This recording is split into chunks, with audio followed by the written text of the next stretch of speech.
All right, folks, we're here with the Bottom Line and a new edition of Street Talks.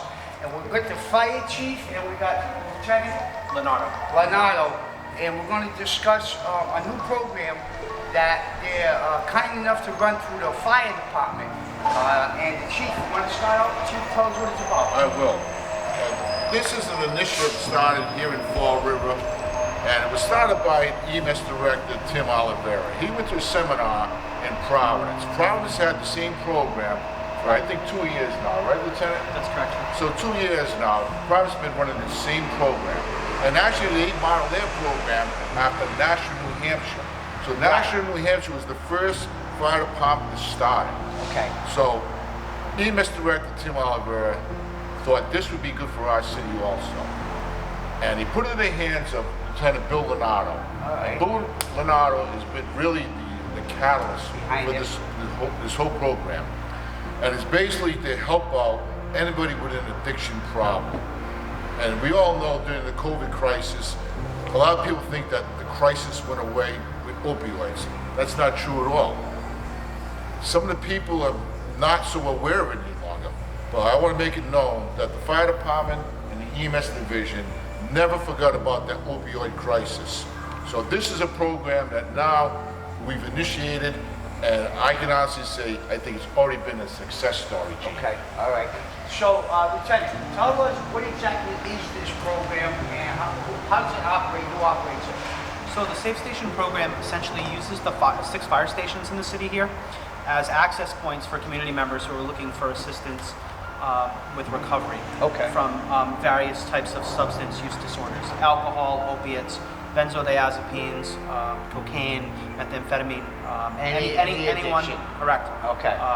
And what happens is they can present themselves to any of the 6 fire stations between the hours of 7 a.m. and 9 p.m.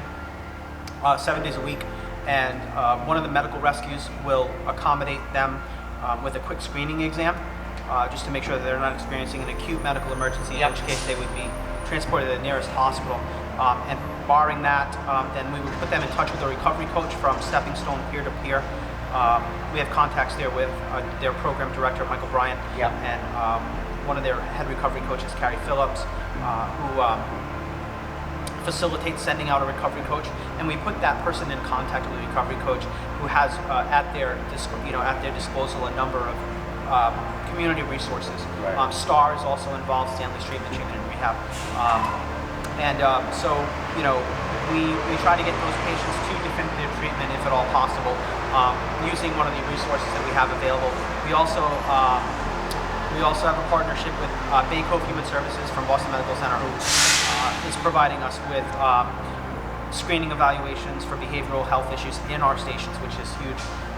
And additionally, the assistance of Steward Healthcare, who's partnered with us to provide hospital services for those patients that require those services. So I walk in, I just say, hey, I got a drug problem, I need some help.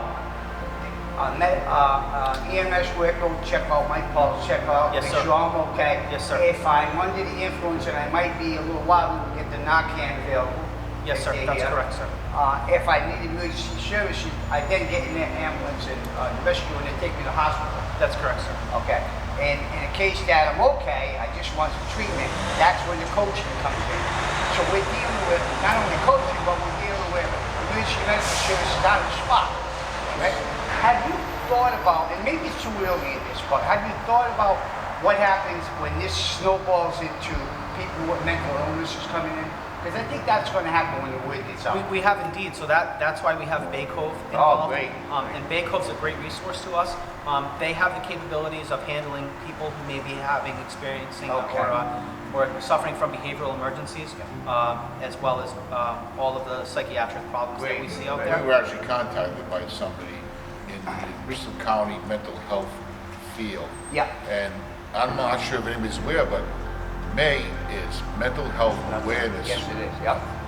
So we should make that known. Yeah. We will put something. And I know City Hall used to put a flag up or something, some kind of colors or something. So maybe that'll happen. I believe it's green.